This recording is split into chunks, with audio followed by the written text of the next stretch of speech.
सत्संग में आना कोई मामूली बात नहीं होती।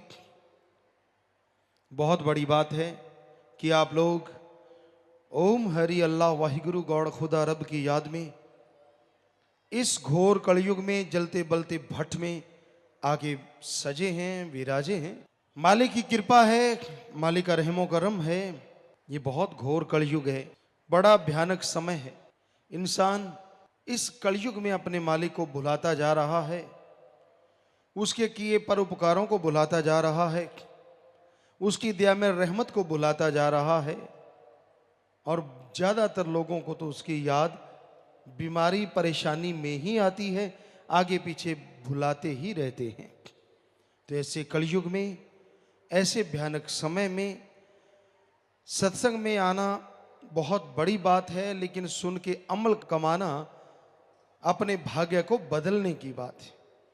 अगर आपको लगता है कि आप अनलक्की हैं, आपको लगता है कि आप भाग्यहीन हैं, आपको लगता है कि आप कभी भाग्यशाली बन नहीं सकते, तो सत्संग सुनो और अमल करो, मेहनत करो।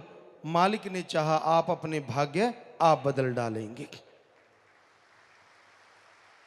सत्संग में वो मेथड, वो युक्ति मिलती है जिससे इंसान अपना भाग्य बदल सकता है। हमारा फर्ज आपको बताना है, उस पे आप अमल करते हो या नहीं करते वो आपकी मर्जी है। पर एक कहावत है, कहते हैं कि बच्चे को कोई खिलाता है माँ बाप को, बच्चा बड़ा प्यारा होता है।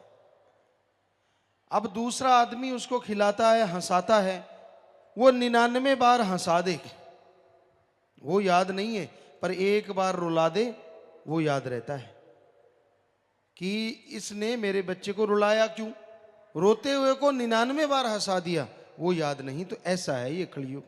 यानी सतगुर पीर फकीर कितने भी परोपकार करता रहे, कितना भी रहमो करम करता रहे, कितनी कृपा दृष्टि मालिक से दुआ करके करवाता रहे, बस कभी कभार ऐसा ना हो तो यूं बट खा जाता बैठा बैठा। अपनी गलतियां तो जीव निकालता नहीं ना, चक्कर ये है अपनी कमियां, अपनी गलतियां तो याद ही नहीं रहती। बहाना है, बस मन को हवा देने का बहाना है, काल के चक्कर में फंसने का। तो भाई आपसे गुजारिश है, अपने सतगुरु मौला को, अल्लाह वाहिगुरु राम को कभी भूलो ना। वो परोपकार एक नहीं अरबों कर सकता है, पर उसका शुक्राना करते रहो। जो शुक्राना करने लगते हैं, मालिक उनकी संभाल आप आके किया करते हैं, क्योंकि वो शुक्राना कभी किसी से लेते नहीं, इसलिए मालिक उसका उद्धार कर देते हैं। तो आपसे गुजारिश यही है कि आप कम से कम मालिक के परोपकारों को याद तो रखो, उसका शुक्राना तो करो। हर समय मन के हाथों मजबूर, हर समय मन के हाथों व्याकुल ना बना करो। भूल गए हो तुम हमें, मालिक कह रहे हैं भगवान, भूल गए हो तुम हमें, हम ना तुम्हें भुलाएंगे। चाहे कुछ भी करें जतन, वापस तुम्हें ले आएंगे, काल से तुम्हें छुड़ाएंगे।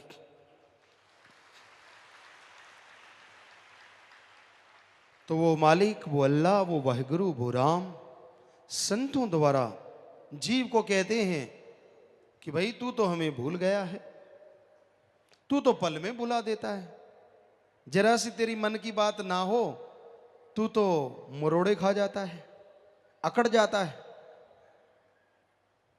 लेकिन हम ना तुम्हें भुलाएंगे, कभी नहीं छोड़ेंगे। सवाल पैदा नहीं होता, तू अगर बुरे कर्म भी करेगा तो भी ऊपर रूहानी मंडलों में भयानक सजा तो है, पर काल के हाथों फिर भी तुझे नहीं देंगे, ये हकीकत।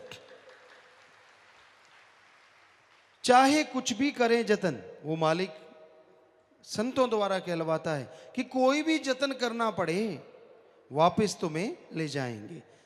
वो संतों द्वारा सत्संग लगवाते हैं, जीवों को समझाते हैं, जहां जहां स्क्रू ढीले हैं संतों के वचनों द्वारा कसवाते हैं। कौन सा पुर्जा ढीला हो गया, अब दिमाग में कचरा भर गया, अब अकड़ा बैठा है, बेसन के पकौड़े की तरह अकड़ जाता बैठा बैठा। एक सज्जन से किसी ने पूछा, यार तेरे घरवाली रूठी ही रहती है, चक्कर क्या है? माता बहनों बुरा ना मानना, वैसे आप में आदत होती है। तो वो कहने लगा यार क्या बताऊं, मत पूछ। कहता फिर भी बता तो दे, ये बात बात पे क्यों रूठ जाती है। कहता यार क्या बताऊं, मैं बैठा हूं आराम से, कोई बात नहीं है, मेरे पे गुस्से होने लगी। तो मैंने पूछा बात क्या हुई। कहती हवा इधर से क्यों आ रही है, बताओ इसका क्या हल है। आदमी होके मैं हवा को कैसे बदल सकता हूं कि हवा इधर से ना आए। कहता मैंने कहा चलो मैं खड़ा हो जाता हूं उधर। कहता फिर गाली देने लगी। अब क्या हुआ। कहती ये कड़छी सही नहीं है, बताओ कहां कहां पूरा आएगा आदमी। सो ऐसा ही है आज कलयुग में गुरसिख जो अपने आप को मुरीद कहलाते हैं। मुरीद का मतलब होता है मर मिटे। सदगुरु का वचन है जैसा कहे वैसा चले, मुर्दे के समान। लेकिन यहां मुरीद तो कुछ और ही मुरीद है। यहाँ तो कहते गुरु मेरी तरह चले, ऐसे क्यों नहीं किया, वैसा क्यों नहीं, ऐसे होना चाहिए, मेरे हिसाब से ये होना चाहिए, मेरे हिसाब से वो होना चाहिए। तेरे हिसाब से तो रिमोट होना चाहिए, तेरे हाथ में हो। जब बटन दबाए मालिक प्रकट हो जाए, जो चाहे मालिक से मांग ले, जब चाहे मांग ले, फिर तो मजे हैं। ये हो नहीं सकता, संभव तो है, ऐसा संभव है। मालिक रिमोट की तरह काम करेगा। आप सुन्न समाधि में जाओ, 10वां द्वार खोल लो, नूरी स्वरूप के दर्शन कर लो, वो वाकई रिमोट आपके हाथ में दे देगा अपना। चलो करो ऐसे, अगर आपको इच्छा है ना मालिक को कैसा अपना बनाना है तो चलो ऐसे कर लो। इसमें क्या है, रोड पाड़ते रहते हो, छोड़ते नहीं कोई भी सामान। क्या भगवान का नाम लेना ही मुश्किल है, उसमें क्या दुख आता है, क्या तकलीफ आती है बताइए। नाम आपको मिल गया, वो दिमाग में फिट हो गया। जीबा तो हमेशा ही चलती रहती है, ये 2.5-3 इंच की, यही तो रुकती नहीं। तो इसको राम नाम की तरफ चला के तो देखो। झूठ बोलते हो, चुगली निंदा करते हो, छल फरेब करते हो, भ्रष्टाचार करते हो, उसके लिए स्कीमें बनाते हो, शातिराना सोच सोचते हो। अरे थोड़ी सी देर राम नाम, अल्लाह वाहिगुरु गॉड खुदा रब का नाम लेके देखो, यकीन मानो आपकी तमाम परेशानियां क्षण क्षण धीरे धीरे दूर होने लगेंगी। तो आज कलयुग है, इस कलयुग में जीव नमक हराम होते जा रहे हैं। बहुत मालिक का नमक खाते हैं, अल्लाह मालिक की भक्ति इबादत करते हैं, उसकी दया मेहर के नज़ारे भी लूटते हैं, पर कोई भरोसा नहीं कब कौन सा चलता पुर्जा खराब हो जाए। वो कहते हैं ना चलता पैसा खोटा हो जाता है, कहीं तो बिना चले ही खोटे हो जाते। सो इस कलयुग में बड़ा ही मुश्किल है जीव को जो लगता है राम नाम का सुमरण करना। वो जीव दिखाता है कि मैं बेचारा हूं, मैं फला हूं, ये तो सतगुरु जानता है कौन बेचारा है। आदमी कभी दुखी ना पाए अगर वचनों पे अमल कर ले। अब वचनों पे अमल नहीं करे ये भी सतगुरु का कसूर है, इसमें विचारगी कहां से आ गई। अमल नहीं किया तो भोगो। फिर कहते हैं नहीं वो तो दया का सागर है, क्या पता कितनी बार मालिक ने बचाया हो, कितनी बार दया में रहमत की हो, कितनी बार पहाड़ को कंकर बनाया हो। जब आदमी ढीठी हो जाए, मानना ही बंद कर दे तो क्या करे। तो भाई संत पीर फकीर जो बात कहते हैं वो अल्लाह वाहिगुरु राम के वचन होते हैं, उनको सुनो और दिलो दिमाग में बिठा लो, उन पे अमल करना सीखो, तो मालिक की दया में रहमत सदा बरसती रहेगी। वरना मन के बीमार पड़ जाओगे, मन कभी उठने नहीं देगा, मन छा जाएगा काली घटा घनघोर की तरह। पर सतगुर पीर फकीर जो बात कहते हैं वो मालिक के वो वचन होते हैं जो सूरज के मानिद हर टाइम घटा को फाड़ के बाहर निकल आता है। सो आप पे अगर मन की घटा घनघोर छाई हुई है तो सुमरण करना शुरू कर दो, परमार्थ करना शुरू कर दो। अरे छोड़ दो बदियों को, छोड़ दो बुराइयों को, नाता जोड़ लो नेकी से, भलाई से, अल्लाह राम मालिक वाहिगुरु गॉड खुदा रब की भक्ति इबादत से। यकीन मानो वो आपके मन और भयानक कर्मों के उस काली घटा को चीर के बाहर निकाल देगा और आप खुशियों से लवरेज हो जाएंगे। मानो तो सही। अमल तो करो, क्योंकि माने की गति कहीं ना जाए, ना माने पीछे पछताए। मान लो, सुन लो, अमल कर लो, तो जो गति होगी वो कहने सुनने से परे अच्छी होगी। आप बेइंतहा खुशियां हासिल करेंगे, आप बेइंतहा मालिक की दया में रहमत को प्राप्त कर लेंगे। यहां भी आपके कोई कमी आती है, यहां भी आपको कोई परेशानी, खास करके सत्संगी भाई जो राम नाम से जुड़े, काम धंधे में रुकावट आ गई, सेहत खराब हो गई, बीमारियां आ गई, टेंशन है, चिंता है, कोई ना कोई और परेशानियां खड़ी रहती हैं। इनके कारण तो यही हैं, या तो काम वासना में आप तंग हैं, या फिर क्रोध के पीछे मजबूर हैं, या लोभ लालच में पड़ गए, या परिवार के मोह ममता में दुखी हैं, या फिर आपको अहंकार आया हुआ है, या फिर मन और माया ने तड़फाया हुआ है।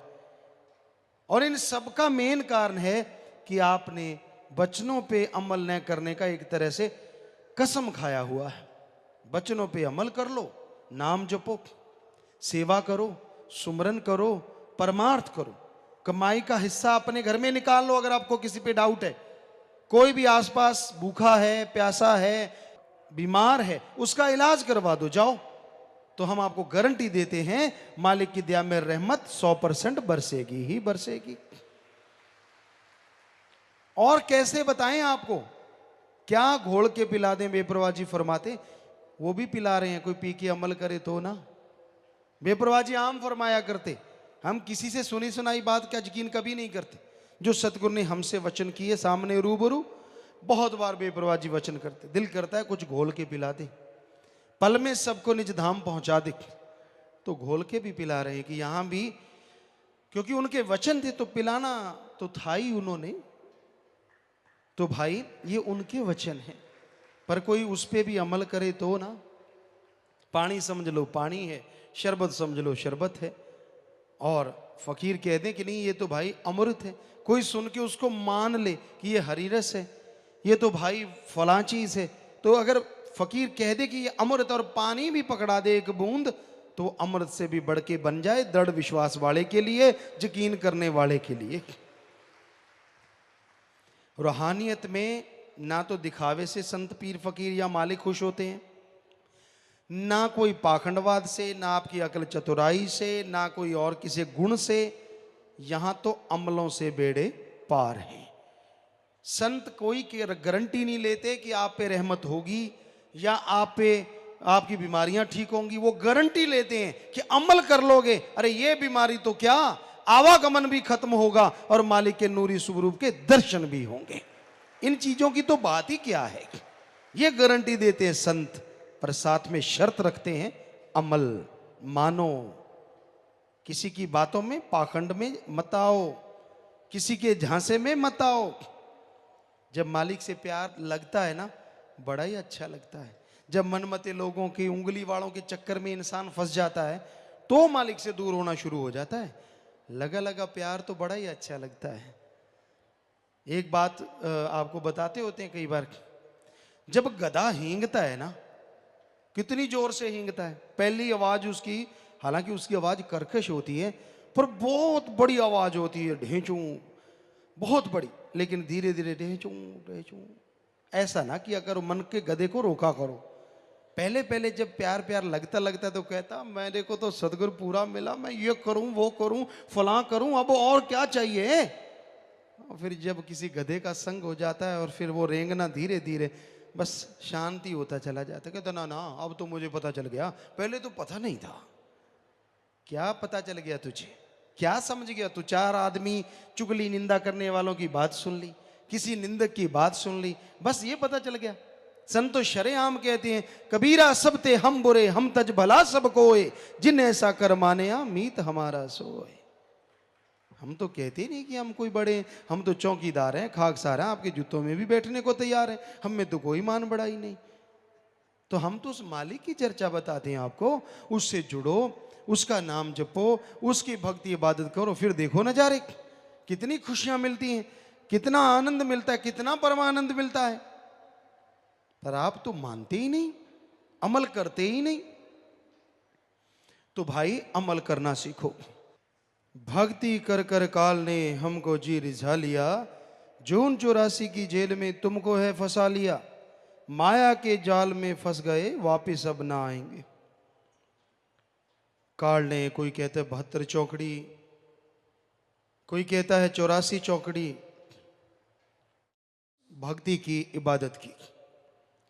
मालिक ने काल को बनाया, सृष्टि की रचना करवाई और सारे बुत बन गए, सारा साजो सामान बन गया, शरीर बन गए, लेकिन उनमें कोई हरकत नहीं थी, बेजान बुत, बेजान चीजें।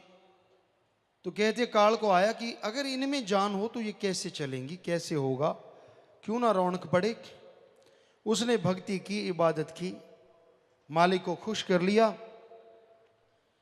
और ये कहा कि इनमें आप जान डाल दें। तो मालिक ने कहा ठीक है। नूरी स्वरूप मालिक ने जैसे ही प्रकट किया, उनसे किरणें निकली और वो किरणें हर बुतों से टकराई और जिस भी बुत से वो किरण टकराई उस बुत में जान आ गई, शरीर चलने लगे, रौनक आ गई। तो काल ने कहा जी अब मेरा दूसरा वचन ये है कि आप इन रूहों को बुला चुके हैं। मालिक ने उनको बुलाना चाहा, वो उसमें मस्त हो गई, आवाज को सुनना बंद कर दिया मालिक। तो काल ने कहा जी अब आप और चमत्कार ना करें, अभी अब आपकी आवाज पे नहीं आ रही हैं, तो मुझे ये वचन दीजिए ये जिस शरीर में उसमें मस्त रहे। तो मालिक ने कहा भाई ठीक है, रूहें उसमें मस्त हो गई, शरीरों में। मालिक को फिर भी दुख आया कि ये हमसे बिछुड़ गई, इनका अलग पहचान बनी है, तो ये तो बेइंतहा दुख हासिल करेंगी। तो फिर मालिक ने काल को कहा कि ऐसा कर, अब हमारी भी सुन। ये इस तरह का एक शरीर बना, सारे शरीर जब बन चुके, मालिक ने देखा इस तरह तो ये फंस गई हैं इसमें, तो फिर ये मनुष्य शरीर बनवाया 5 तत्व से। मालिक ने अपने हुक्म से जैसा कहा बनवाया और फिर इसमें कहा कि इसमें जो रूहें आएंगी वो कुछ हद तक खुद मुख्तियार होंगी और उसमें अगर आके ये मेरा नाम जपेंगी तो तेरे इन शरीर के जकड़ों से, जन्म मरण के चक्कर से, आवागमन से आजाद होके पुण्य निज धाम सचखंड सतलोका नामी आ जाएंगी। तो काल ने फिर कहा जी आप बिल्कुल प्रकट नहीं होंगे, ऐसा नहीं कि आप नूरी शुभ रूप में प्रकट हो जाएं, फिर तो रूहें नेचुरली आपका नाम ही जपेंगी, जब फिर तो मेरी कोई शक्ति ही नहीं। तो मालिक ने कहा ठीक है, हम ये वचन देते हैं कि बिल्कुल नूरी सूर में इस तरह से हम प्रकट बिल्कुल शरेआम नहीं होंगे, लेकिन अगर कोई भक्ति करेगा तो उसे हम जरूर दर्श दीदार मृत्यु लोक में भी जरूर देंगे। तो भाई अब मर्जी आपकी है, मालिक ने आपको भेजा, उस पर गुस्सा होने की जरूरत नहीं। बुलाने के लिए पीर फकीर भी भेज दिए, उस तक जाने का रास्ता भी बता दिया। अब आपको प्यास लगी है, बुरा हाल है प्यास में, किसी को कभी लगी हो और पानी ना मिला हो वो जानता है प्यास क्या होती है।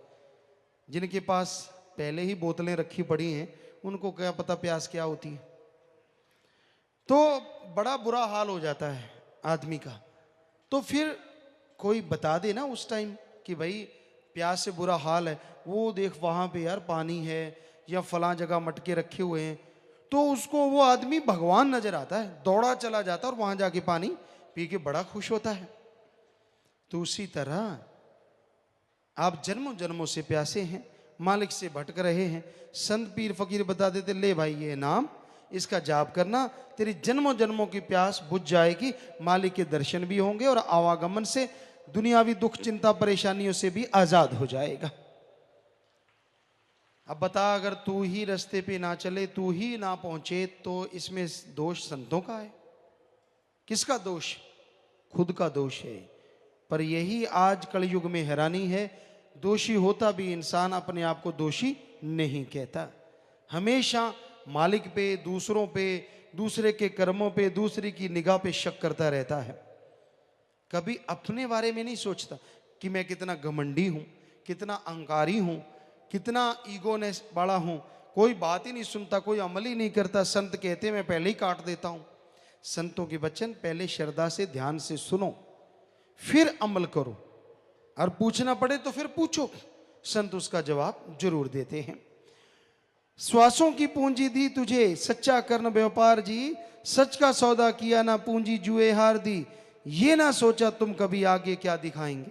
तुझे श्वासों की कीमती पूंजी दी थी, संत भेजे उन श्वासों की पूंजी को राम नाम में लगाने के लिए। मालिक कह रहे हैं कि संतों को भेजा कि तेरे जो श्वास हैं उनको तू मेरी याद में लगा दे। पर हे बंदे, तूने संतों की एक ना सुनी, हर टाइम मन और मनमते लोगों के चक्कर में फंसा रहा, काम वासना क्रोध लोभ मोह अहंकार में फंसा रहा। क्षणिक आनंद के लिए उस परमानंद के स्वामी को त्याग दिया, क्षणिक आनंद के लिए सारे कौल इकरार पल में तोड़ दिए। बड़े बड़े कौल इकरार करता था, बड़ा बनता था, ये करूंगा वो करूंगा। मालिक एक बार सब गुनाह कबूल करता था। कहां गई तेरी अणख, कहां गई तेरी गैरत, कहां गई तेरी सोच? क्यों नहीं लानत आती अपने मन पे? क्यों लानत देता है भक्ति को? क्यों लानत देता है भक्ति वाली जिंदगी को? क्यों नहीं लानत देता अपने मन को? हर टाइम बुरा कहता है राम को, हर टाइम बुरा कहता है भक्ति को। मन को बुरा क्यों नहीं कहता? अपनी गलतियों को बुरा क्यों नहीं कहता? क्यों चस्के लेता रहता है? बुराई बुराई बुराई बुराई हर समय सोचता रहता है भाई। और फिर जब बुराई पल्ले पड़ जाती है फिर कहते हैं ये कोई जिंदगी है? संत पीर फकीर तो ऐसी जिंदगी बख्शते हैं जो देवी देवताओं की भी जिंदगी नहीं है, वो भी तरसते हैं। पर कोई उनके वचनों पे अमल करे तो वो नजारे मिले ना, क्षणिक आनंद नहीं। ये जो मुंह का स्वाद है, इंद्रियों के भोग विलास का स्वाद है, जो क्षणिक होता है, ये नहीं, वो परमानेंट स्वाद देते हैं और अरबों खरबों गुना बढ़ के इससे जो हमेशा बना रहता है, इंसान को निर्भय रखता है, निर्वैर रखता है और इंसान हमेशा गम चिंता परेशानियों से आजाद होकर मालिक की खुशियों में माला माल रहता है। तो भाई संतों के वचन सुनो, उस पे अमल करना सीखो, तो जरूर मालिक की दया में रहमत होगी, उसकी खुशियों के हकदार आप बनते जाओगे। श्वासों की पूंजी दी मालिक ने, उसको भूल गया, उसकी तरफ ध्यान नहीं दिया, लगा रहा झूठ फरेब में, लगा रहा बुरे कर्मों में। तो कैसे खुशियां मिलेंगी? कैसे मालिक की दया में रहमत के काबिल बनेगा? पहले नाम ले, फिर नाम का जाप कर, बचनों पे अमल कर, फिर देख नजारा, देख कैसे खुशियां बरसती हैं। अरे जो चेहरा हमेशा ही 4:45 बजे रहते हैं, 4:45 बजे रहते हैं, वो हमेशा यानी 4:40 ही रहते हैं, मुंह लटका रहता है। 4:40, 4:45 नहीं, उसमें तो फिर भी होंठ थोड़ा ऊपर चला जाता है। चेहरे पे जो सलवट पड़ी रहती है, जैसे खेस दरियों पे होती है, नाम जप के तो देख 10-10 हो जाएंगे, वो तमाम खुशियां हो जाएंगी, वो तमाम नज़ारे मिलने लग जाएंगे। मुस्कुराने का मतलब हमारा 10-10 का मतलब ये नहीं होता कि सारा टाइम ही करते रहो। 10-10 का मतलब होता है चेहरे पे खुशी हो, चेहरा नूर से भरा हो, और जब खुशी होती है तो नेचुरली हंसते हैं और फिर उसमें वही 10-10 हो जाते हैं। 4:40 ना होने दिया करो, 9:15 विच काम चल जाता है। यानी अगर ज्यादा हंसते नहीं, ज्यादा मुंह लटकाते नहीं तो भी काम चल जाएगा। मुंह क्यों लटकाते हो? क्यों टेंशन में पड़ जाते हो? चिंता किस बात की? आप कहते हैं ना जी गुरुजी आप तो संत हो, आपको कोई फिक्र नहीं फाका नहीं, हम तो घर गृहस्थ वाले हैं, हमें तो बड़ा फिक्र रहता है। तो इतने बच्चे हैं, उनका पालना पोषना, एक बच्चा तो ठीक नहीं आता, इतनों का पालन पोषण करना कोई आसान काम थोड़ी ना होता है, घर गृहस्थ में 100 पापड़ बेलने पड़ते हैं। वाह, वाकई आप कितना गलत कहते हो। आपको 2-4 बच्चों का फिक्र है, इधर दोनों जहान का फिक्र फकीरों को लगा रहता है कि उनकी इतनी औलाद होती है जितनी मालिक की संतान, वो सारी फकीर की औलाद होती है। सबका फिक्र होता है, कोई गंदगी कर रहा है, बुरे कर्म कर रहा है, उसका भी फिक्र लगा रहता है। क्या ये भी कभी सुधरेगा मालिक? क्या इसको भी कभी अकल आएगी? हमेशा उसी ध्यान में रहते हैं। अरे घर गृहस्थ का फिक्र है तो क्या हुआ, राम नाम दे दिया, मेहनत करो, कमाई करो, हक हलाल की रोजी रोटी खाओ, टेंशन आएगी दृढ़ विश्वास रखो, टेंशन ऐसे उड़ जाएगी जैसे गधे के सिर से सींग, पता ही नहीं चलेगा कि टेंशन थी भी। वचन तो मानो, अमल तो करो। जब अमल नहीं करते, चाहे गृहस्थी हो चाहे त्यागी, तो बस भी हाल बुरा ही होता है। तो बताना फर्ज है हमारा, आगे मानना ना मानना आपकी मर्जी है। तो देश अपना छोड़कर काल देश में जा लिए, काल ने पीछे है तेरे 5 चोर लगा दिए। चोर तो एक ही बड़ा, 5 से क्या बच पाएंगे। एक चोर लग जाए तो वो चोरी करके हटता है, जीव का सामान लूट लेता है, साजो सामान चला जाता है। लेकिन यहां तो 5 लगा दिए, काम वासना क्रोध लोभ मोह अहंकार, 5 हैं और दिखते नहीं है। एक चोर होता है जो दिखता है, तो वो उसको पकड़ा जा सकता है कि हाँ भाई ये दिख रहा है, इसको पकड़ लो। लेकिन ये तो दिखते ही नहीं और चोरी करते हैं, दिन रात आपके कीमती श्वासों को लूटते रहते हैं, बर्बाद कर रहे हैं आपको। काम वासना का ख्याल आ गया तो सारा दिन उसी में, ऐसे वैसे फलां स्कीमें बुराइयां, क्या रिश्ते नाते, किसी को नहीं छोड़ता। क्या बाप है, क्या माँ है, क्या बहन है, क्या भाई है, क्या दादी, क्या दादा, कोई चीज नहीं छोड़ता ये गंदा चोर। जब काम वासना छा जाए आदमी गिरता ही जाता है, गिरता ही जाता है, गिरता ही जाता है, कहीं कोई स्टेज नहीं रुकने की, कामी कीड़ा बन जाता है। फिर क्रोध आ जाए, उसमें भी पता नहीं क्या से क्या कर दे, अपनों का बुरा करता है, अपने को अपशब्द कहता है जो कभी भुलाई नहीं जा सकते। फिर लोभ है, लोभ में लोग क्या नहीं कर देते। लोभ लालची आज सच को छोड़ के बुराई की तरफ जाने का कारण बनती जा रही है। फिर है मोह ममता, उसमें लोग पड़ जाते हैं, परिवारों में पड़ जाते हैं। जैसे आपको अभी जिक्र किया था कि आप सुमन कर लो, संत के वचनों पे अमल कर लो, नेचुरली परिवारों का मालिक भला करेंगे ही करेंगे, ये झूठ कैसे हो सकता है। लेकिन वो नहीं करना, टेंशन चिंता परेशानी वो करते रहना जिससे आपका भी नुकसान और उन परिवारों का भी नुकसान, फायदा किसी का भी नहीं। तो इस तरह मोह ममता मारता है। फिर अहंकार है, अहंकार तो भाई फिर आजकल किस में नहीं है। जरा सी बात कह के देख लो, उल्टे बिच्छू की तरह आते हैं, बात ही नहीं सुनते। अहंकार में मुझे सब पता है, मैं सब जानता हूं, मुझे सब मालूम है, इत्यादि इत्यादि। तो इनके ऊपर मन और माया जो बुरी तरह से जीव को भरमा रहे हैं। तो इन सब से बचने का एकमात्र उपाय सत्संग सुन के अमल करो, नाम लो, नाम जपो, तो इन बीमारियों से बच सकते हो, तो बुराइयों से बच सकते हो। देश मेरा कौन है, जीव को यह खबर नहीं, दुर्लभ जन मिला इन्हें इसकी कोई कदर नहीं। सत्संग में चलकर आओगे संत तुझे समझाएंगे, संत तुम्हें समझाएंगे। मनुष्य शरीर मिला, मनुष्य को इसकी कोई कदर नहीं।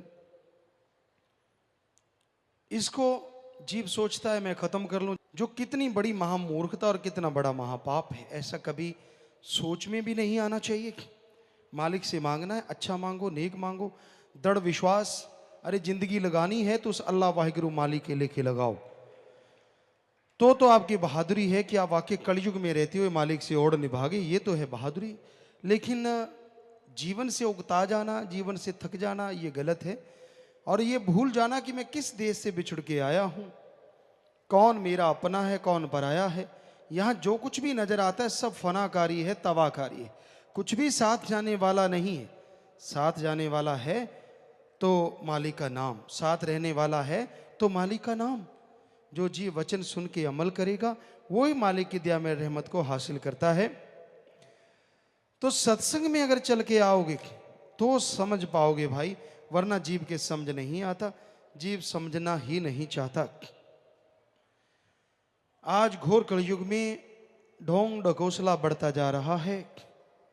आज संसार में लोग मतलब परस्त हो गए हैं, अपना उल्लू सीधा करने के लिए मन शातराना चालें चलते हैं। ऐसे नहीं ऐसे करेंगे तो ये होगा, ऐसे कर लें तो ऐसे होगा। पर ये भूल जाते हैं कि वो सबका बाप है, मालिक है, राम है, वो सबको जानता है। तो तू अगर पात पे है तो वो डाल पे, अगर तू डाल पे है तो वो पात पे, हमेशा तेरे अंग संग है। वो सब जानता है तू कौन सी शातराना चाल चल रहा है। इसलिए बुरे कर्म करने के लिए शातराना सोच ना सोचो। सोचना है तो अच्छा सोचो, मांगना है तो मालिक को मांगो, मांगना है तो परमपिता परमात्मा को मांगो। छोटी छोटी मांग मांगने लग जाते हो, अगर मालिक से मालिक को मांगने लग जाओ, वो अगर आपको मिल जाए तो कैसा हो। तो भाई काल ने बुद्धि मारी है, जीव हुए लाचार जी, मालिक भेजे संतों को करते नाम प्रचार जी। बचनों पे विश्वास करो आजाद तुम्हें करवाएंगे। काल ने बुद्धि विवेक खत्म कर दिया है जीव का, उसका सोच का दायरा नैरो माइंडेड, बिल्कुल तंग दायरा है, बस वहीं तक सीमित है, बाल बच्चों तक, काम वासना तक, क्रोध लोभ मोह अहंकार तक उसी में घूमता रहता है। उसके अलावा बाकी सारी चीज़ें कोई असर नहीं करती। कोई वचन, कोई बातें, कोई अच्छी नेक कर चर्चा करो, उनको भाती नहीं, बुराई बुराई चर्चा चलती रहती है। तो दृढ़ विश्वास करके आगे बढ़ो। ये घोर कलयुग है, वचनों पे विश्वास करो। यकीन नहीं करते तो खुशियां कहाँ से मिलेंगी। डॉक्टर पे भी यकीन करना पड़ता है, तब जाके इलाज होता है। बस पे यकीन करना पड़ता है, तब जाके यात्रा होती है। तो संतों के वचनों पे विश्वास क्यों नहीं? उन्होंने आपसे क्या लेना है? क्या बैर विरोध है? आप अपनी जिंदगी जी रहे हैं, जियो। पर अगर आप बुरे कर्म करते हैं, उनको तरस आता है कि ऐसे कर्म करोगे फिर ये बीमारियां, फिर ऐसी भयानक दशा, फिर आपका ये हाल होने वाला है। इसलिए वो आगाह करते हैं, मत करो मत करो बुराइयां। आपको लगता है वो आपके दुश्मन हैं? जी नहीं। अगर बच्चे को माँ बाप कहते कि सांप ना पकड़, वो माँ बाप क्या बच्चे के दुश्मन हो गए? अगर माँ बाप बच्चे को कहते हैं अंगारा लाल जरूर है पर हाथ को जला देगा, मत पकड़, तो क्या माँ बाप उसके दुश्मन हो गए? सवाल पैदा नहीं होता। तो उसी तरह संत पीर फकीर कभी किसी से बैर नहीं रखते।